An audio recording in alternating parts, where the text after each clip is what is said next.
2010일 화이트헤드의 유기체 철학에 대해서 토픽 설명 위주로 갈게요. 지문 자체는 굉장히 난해한 내용인데, 어려운 내용인데 사실 문제를 푸는 데는 그다지 어렵지 않았을 거야. 구조적 독해에 익숙한 학생이라면 아주 그냥 편하게 아주 쉽게 문제의 답을 찾을 수 있었을 텐데, 어찌됐건 간에 이 지문도 토픽 자체가 어렵기 때문에 한번 토픽 위주로 설명을 해볼게. 자, 먼저 우리가 보자고. 미국의 생물학자지 윌슨이라는 사람이 사회생물학을 주창을 했어. 이 사회생물학이라는 것은 무엇이냐 라고 얘기를 하자면, 사회행동의 생물학적인 기초를 체계적으로 연구하는 학문이라고 얘기했거든. 그때 여기서 방점이 찍히는 건 바로 뭐냐면 생물학적 기초일 거야. 사회행동의 원인이 되는 어떤 생물학적 기초는 결국 뭘 얘기하는 거냐면 결국 유전자를 얘기하는 거거든. 이게 무슨 얘기냐면, 여러분들이 뭐 읽어본 학생도 있을 거고 안 읽어본 학생도 있을 텐데, 이기적 유전자라는 책에 대해서는 한번 좀 많이 들어봤을 거야. 물론 윌슨이 쓴 책은 아니야. 찰스 도킨스가 쓴 책인데 그 논리랑 좀 비슷하다고 생각하면 돼. 이기적 유전자라고 하는 게 논리가 가리는 거잖아. 가령 우리가 진화라는 걸 보게 되면 적자 생존, 뭐 자연 선택, 뭐 이런 식의 것을 통해서 인류는 계속 모든 생명체들은 진화를 거듭해 왔지, 그렇지?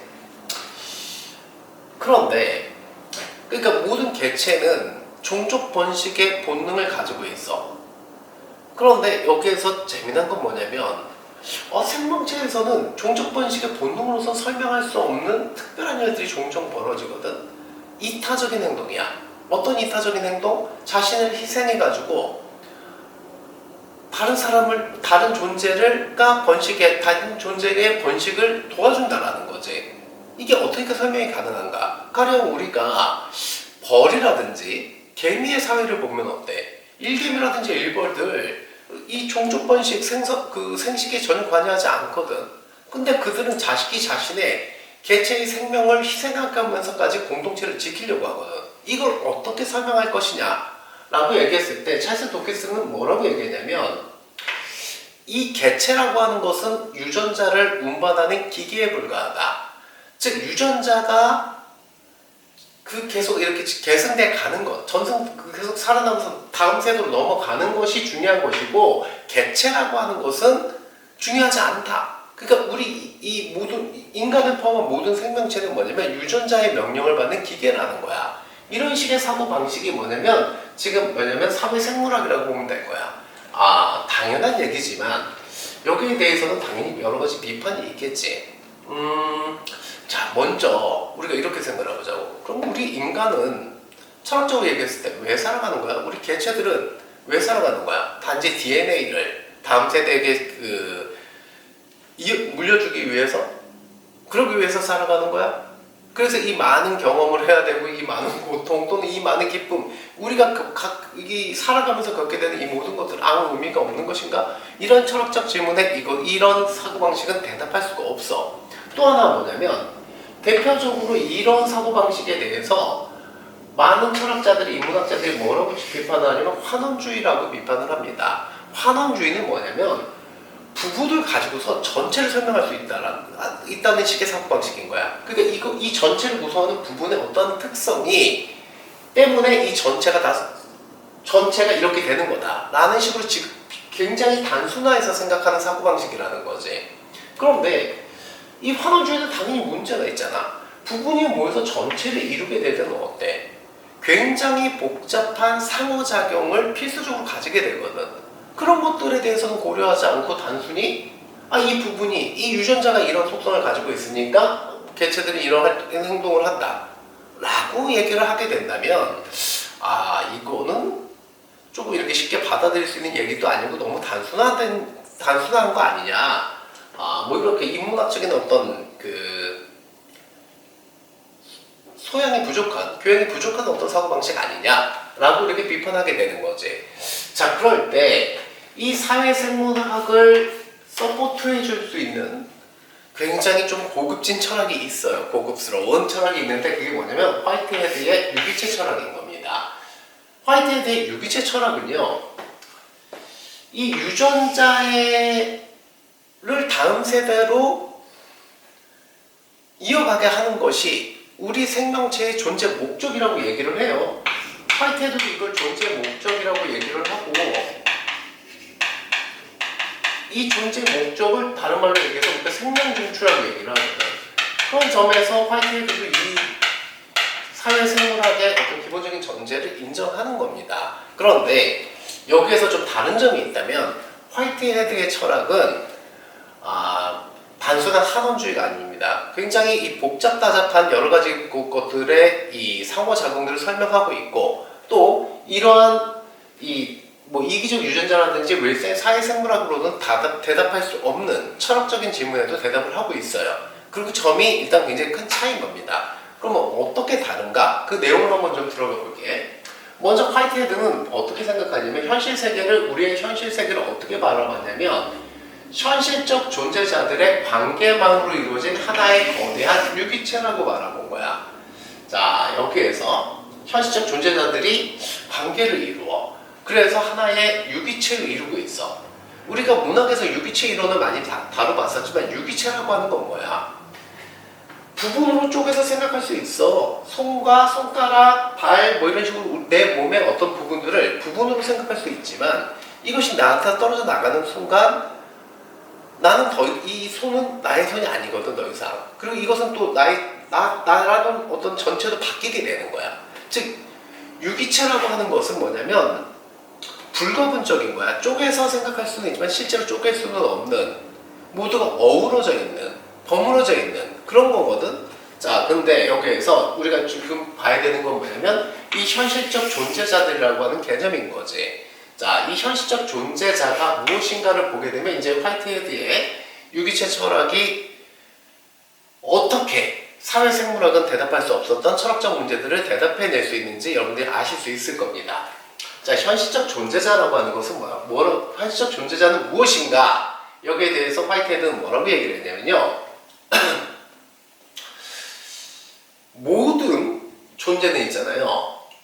이 주어진 조건이자 여건 또는 구성 요소라고 얘기할 수 있는 이 과거에서 새롭게 창출되는 미래를 향해서 나아가는 과정 속의 실제라는 거야.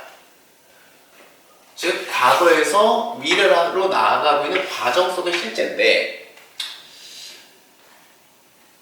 이 의미를 이제 명확하게 보려면 이 과정이 뭔지를 이제 살펴야 되는 건데, 이 과정을 이제 좀 이제 구체적으로 볼게. 그러니까 현실적 존재자는 나만 있는 게 아니야. 하나만 있는 게 아니야. 현실적 존재자가 있고 또 다른 현실적 존재자가 있어. 왜? 관계망으로 이루어져 있잖아.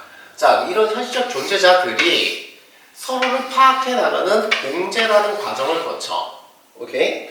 자, 공제라는 과정을 거쳐서 통일성을 가지게 되는 합생의 단계에 이르게 됩니다. 역시 공제, 합생의 과정을 거치게 되는 겁니다. 그렇게 돼서 뭘 만들게 되냐면요, 새로운 현실적 존재자라고 하는 것을 만들어내게 돼요. 자, 그러면 현실적 존재자는 공제와 합성을 거쳐 새로운 현실적 존재자가 나타날 때 과거가 될 것이고 소멸하겠지. 그렇지? 자, 그런데 잘 봐. 이 새로운 현실적 존재자에게 있어서 그 이전 세대에 존재했던 현실적 존재자는 뭐가 되는 거야? 주어진 조건이자 여건이란 말이야. 그 주어진 조건과 여건은 사라지지 않고 새로운 현실적 존재자에게 존재하고 있거든. 그렇기 때문에 이건 뭐야? 소멸이면서 동시에 뭐냐면 불멸이야. 개체는 DNA를 우리가 다음 세대에게 넘겨주고 소멸할지 몰라. 하지만 그 소멸은 영원한 소멸이 아니고 소멸되는 것이 아니라, 단순히 소멸되는 것이 아니라 불멸하는 것이거든. 자, 그러니까 이제 개체의 어떤 그 목적이랄까, 삶의 의미, 이런 것들도 우리가 설명해 줄 수가 있는 거지. 자, 그런 의미에서 보게 되면 이 현실적 존재자라고 하는 이 주어진 조건과 여건은 결국 새로운 현실적 존재자로 만들어지기 때문에 우리가 뭐야? 잠재된 미래라고 얘기를 합니다. 또 이 개체의 이 현실적 존재자라고 하는 것은 뭐냐면 또 다른 속성들을 가지게 되는데, 첫 번째 속성이 뭐냐면 현실적 존재자들은 이 고유성을 가지고 있어요. 고유성을 가지고 있다는 건 뭐냐면 동태적인 거야. 절대 과거로 되돌아갈 수 없어. 그러니까 이게 한번 겪어서 어떤 상태가 됐으면 거기에서 이전으로 회귀시킬 수 없는 거야. 다른 얘기를 하자면 새로운 현실적 존재자가 현실적 존재자가 될 수는 없어. 그러니까 굉장히 고유한 것이고 이 개체는 개체로서의 어떤 고유성을 가지고 있는 거지. 그치? 그 다음에 두 번째로 우리가 얘기할 수 있는 것은 뭐냐면 이 개체가 갖고 있는 어떤 속성들을 이 현실적 존재자가 가지고 있는 것이 굉장히 동태적이라는 거야. 굉장히 역동적인 거지. 그 개체로서의 그 삶 그 자체가 다른 것으로 치환될 수 없는 독특한 어떤 고유의 가치를 가진 어떤 것들이라는 거지. 그런 어떤 공태적인 어떤 과정 속에 있다라는 거야. 그런 점들 때문에 이걸 이렇게 설명하는 이유가 뭐겠어? 우리 개체라고 하는 것이, 우리 인간이라고 하는 것이, 또 모든 생명체라고 하는 것이 단순히 유전자를 다음 세대로 넘겨주는 어떤 기계, 도구로서만 작용한다면 너무나 무의미한 거야. 우리의 삶이라고 하는 것 자체가. 그런데 이렇게 보게 되면 어때? 사실 우리는 숨을 하는 것 같지만 동시에 불멸하는 거거든. 그 자체의 삶 속에서는 고유하고 동태적인 어떤 삶의 의미가 분명히 살아서 번뜩거리고 있는 거거든. 그리고 또 하나 굉장히 중요한 게 있는데, 이렇게 이 과정이 진행되는 방식, 과정이 진행되는 여기에는 뭐냐면 질서가 있어요. 딱 이 고정화된 정해진 질서가 있어서 정해진 질서를 따라서 이것들이 이루어지게 된다라는 거야. 그것이 뭐냐면 바로 이제 진화가 되는 거겠지. 그치? 자, 요렇게 우리가 이해를 해보면 화이트헤드의 유기체 철학이 좀 쉽게 이해가 될 겁니다.